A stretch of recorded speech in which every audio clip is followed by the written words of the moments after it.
I'm Hugh Acheson. I'm gonna make some gnocchi today. So I've published a lot of books with Random House. My last one was SOUS VIDE. That's just the title. Also the technique. This though is like the food we're gonna cook in this day and age, because without much planning, you can definitely probably have some marinara sauce at home, and some potatoes, and some flour, cheese, egg, onion, garlic. It's all basic stuff. So we're gonna go through and make the gnocchi. What I've got are, these are just regular potatoes. Really, the starchier the better. Russets probably aren't the best potato for this, but what I've done is I've baked them until they're fork tender, and then we're just gonna peel off the skin and we're gonna rice them through here into a bowl. This is just over a pound of potatoes, and you know, your ratio, pretty much potato gnocchi is just bound together with some really good flour and some egg, and then seasoned with salt. And that's really about it, but the main part of the potato gnocchi is obviously the potato. So when people say hot potato, they're not fucking around. These are hot. They're really hot. So we're gonna carefully peel those. I'm gonna get my handy tweezers. I've already washed my hands, probably about 47 times today, because, well, I've been doing food deliveries all day to less fortunate communities in my little town of Athens, Georgia. Oh. Okay, so now we're gonna just put this onto the plate, peeled, kind of get this peel off of there. Yeah, this is working great, Hugh. These just came out of the oven. Usually I let them sit for just a second. But some of the peel will be left behind, so I'll go through and just rice them. So that goes into the ricer, and out comes the potato mash. So we're just gonna go through and do all that with these. And again, when I say hot potato. So it's funny, America is cooking right now, which is great. In the midst of a crisis, we're actually all learning how to cook beans. We're making Allison Roman more famous than ever. And people like Steve Sando, who are friends of mine. Steve Sando runs Rancho Gordo. He's a good egg and a good bean guy. So just gonna put this in here like that. Kind of messy, figuring it out. Okay, mash that down. And we're just making a little bit, so I'm not really gonna be very precise on this. That's probably enough for the time being. Okay, so we've got just one egg because the size of this is pretty small. So I'm gonna get this a little floured surface. I salted this flour. This flour is milled by my friend Chris in Atlanta at Root Baking. And then the most handy thing you can have in a kitchen for making gnocchi, and a lot of other things, is just this, it's basically just a plastic dough scraper, bowl scraper.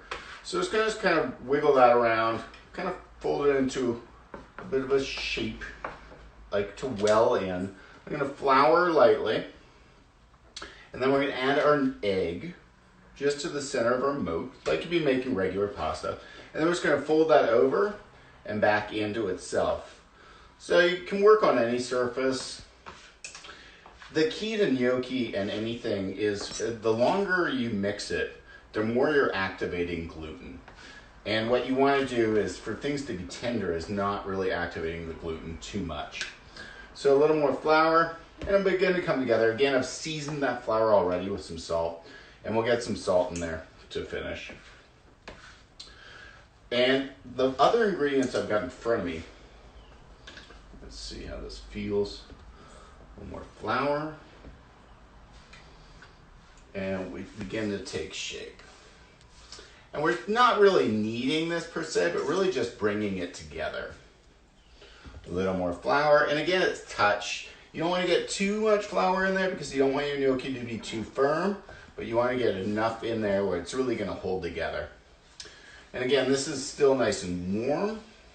My hands are clean. I'm just going to clean up a little bit on this cutting board. Very handily. I have my garbage can right there. I'm going to wash my hands for the 57th time today. because that's how we roll in COVID America. 20 seconds, you can sing your song. I tend to sing Public Enemy's bass Hello Can You Go song, which is more like 45 seconds, but I won't do that with you. It's probably better that you listen to the original. By the Time I Get to Arizona is also a great song by Public Enemy to use. That one's a little more political, but it's hard to find a Public Enemy song that's not really utterly political. Okay, when we turn that off, we find our paper towel. Get our paper towel, we dry our hands. Make sure we don't have soap residue on them, because you don't want that in the gnocchi. Then what you're going to do is, we're going to take our dough scraper again. I'm just going to wipe this off and dry it off well. So you want it to be wet.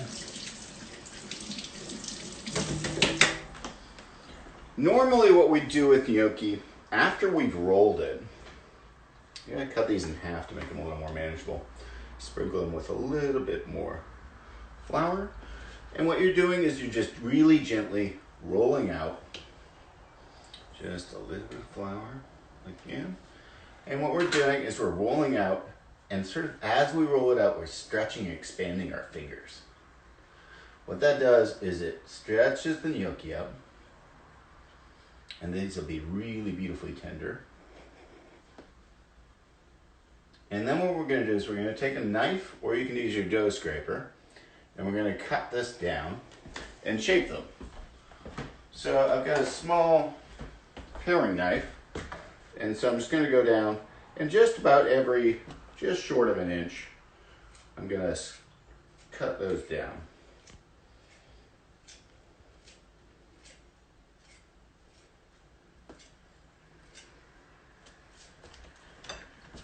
Trying it just in case. It's seasoned well. I'm taking a fork, one from the homies, and I'm going to roll against the back of the fork. What that does is it creates, get in on this. Clementine is my daughter who is filming this. So the shape of it is really exacerbated to really grab the sauce. So just take the fork and roll them off. Take the fork, roll them off. Okay. And then we're going to show you how to finish it in a pan and come up with a really simple meal. So, and you can just roll them into a little bit of flour. What we normally do though at this point is let them rest in the fridge. Usually I spread them onto a parchment wrapped.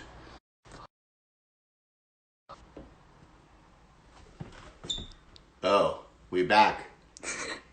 Oh, yeah, we back? Yes, we're back. You know why we're not back? Because I had that time limit set on my phone so I don't stay on it all day staring at the abyss of social media. I will let you do that instead. Okay, so I'm just going to cook up this small amount. I'll roll this after we're done. What I've got here is, I've got a pan. I've got water for boiling the pasta. The pasta comes out directly with one of these, or a small strainer, is pulled out and put directly into the pan. But the pan's got to have some stuff in it. Gnocchi likes brown butter. It likes olive oil. It likes marinara sauce. It likes ragouts. It likes lamb, like shank braised. It likes pork. It likes all these things. It's just, think of it as a delicate little potato dumpling, because that, in this case, is what it is. So, come over here. So what I've got is, I've got freshly grated Parmesan Reggiano. I've got some tomato sauce that I make in bulk and freeze in small batches. I've got some red onion, salt, some really shaved fresh garlic. If you buy pre-minced garlic, you shouldn't follow me. I've got some organic oregano flowers from Buona Fortuna, which are great products. And then I've got the secret weapon to all of this, in my mind, which is rosmarino, Rosmarino is Calabrian chilies with fermented fish mixed into it. And that'll just add what an anchovy does. It'll just add a sort of umami type flavor to things. So we're gonna get started by getting our onions in and just sweating those down just a little bit. Making sure I've got the right burner on so all my ingredients don't burn. And then we're gonna cook that onion down for about 5-6 minutes. And then we're gonna add the garlic, maybe another couple minutes into that. And then add our tomato sauce. We're gonna enrich our tomato sauce with just a little bit of butter.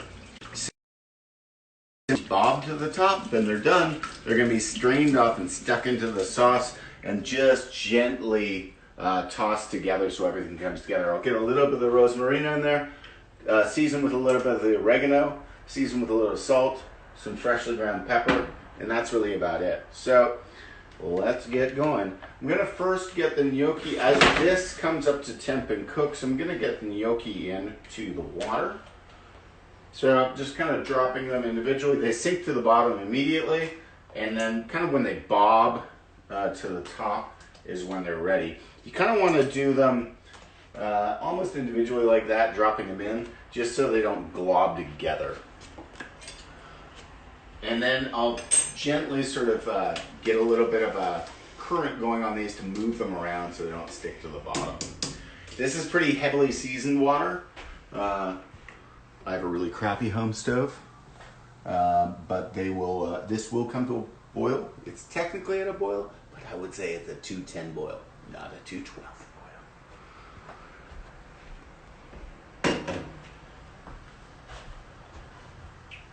boil. Okay.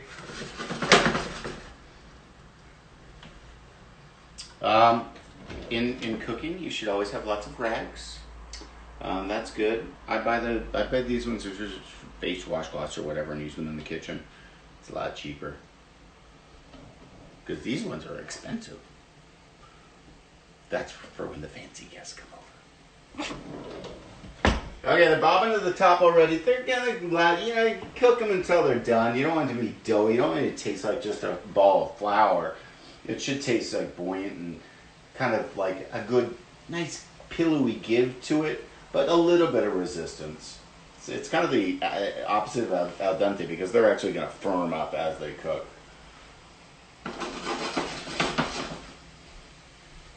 Hold on.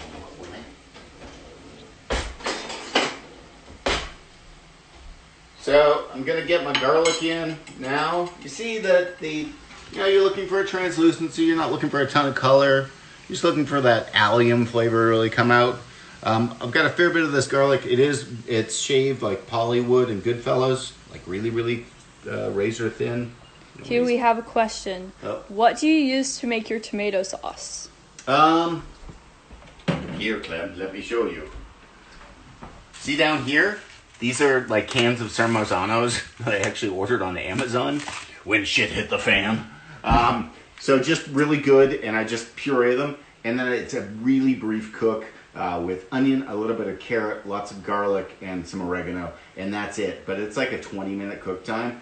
Nicely seasoned to finish. You can use Marcel Hazan's recipe, which is phenomenally good. It's the one where you have the onion sitting in there, and that's awesome. So really up to you. But then I've been freezing stuff in.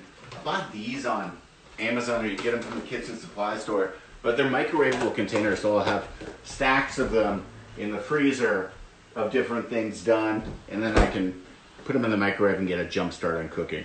Because right now I'm doing like 700 meals at my restaurant for people in need, so the last thing I'm usually cooking about is cooking for me and the camera person who's behind the lens. What's the brand name? I'm gonna comment it. These ones, oh my God, Glenn. Right. Hold on, this is an exercise. There we go. These ones are, I guess, SMT, which I would presume stands for San Marzano tomato. Okay, now we've got our spoon over here. It is covered in flour, but that'll be okay. I'm gonna get some of my rosmarino in here. So this stuff is just badass. It's so good. And it's a Calabrian chilies, a little bit of fermented small fish. And that's just going to bump everything up in flavor. The kids won't even notice. Don't tell anybody it contains fish unless you know they're allergic. This is the marinara.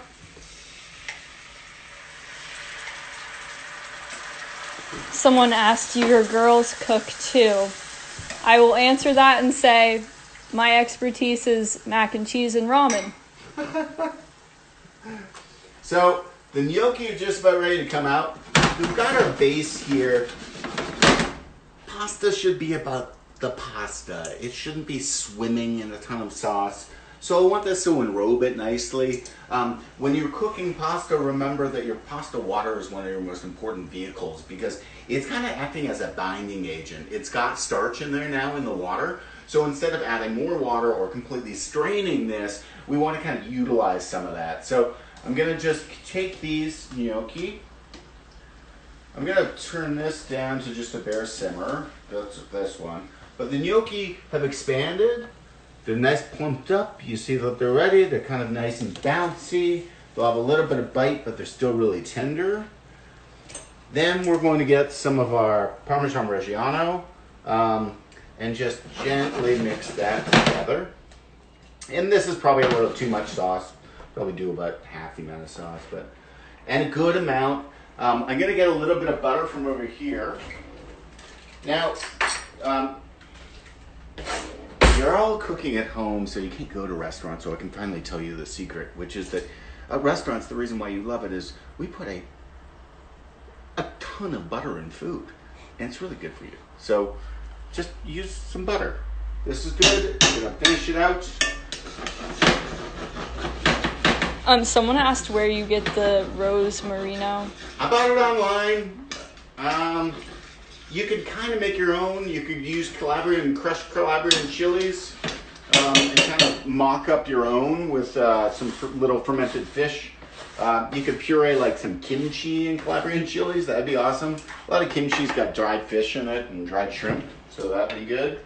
But you can find that brand online.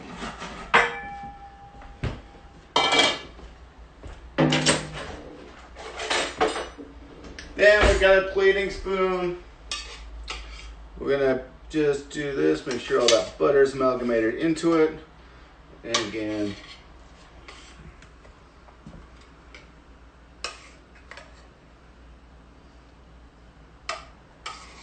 it's about the pasta. Says a Canadian who lives in the South. Then we've got more cheese.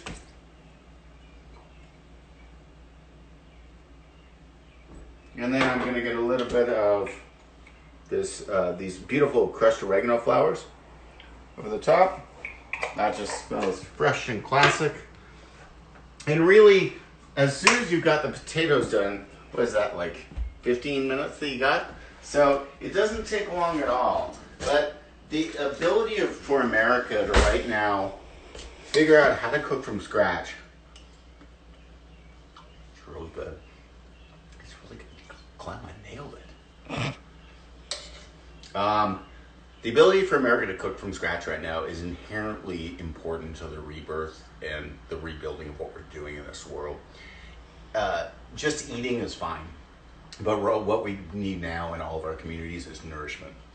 And nourishment is making food from scratch and for people you love. So get out there and do it. Go buy a Random House book. Thanks, Random House.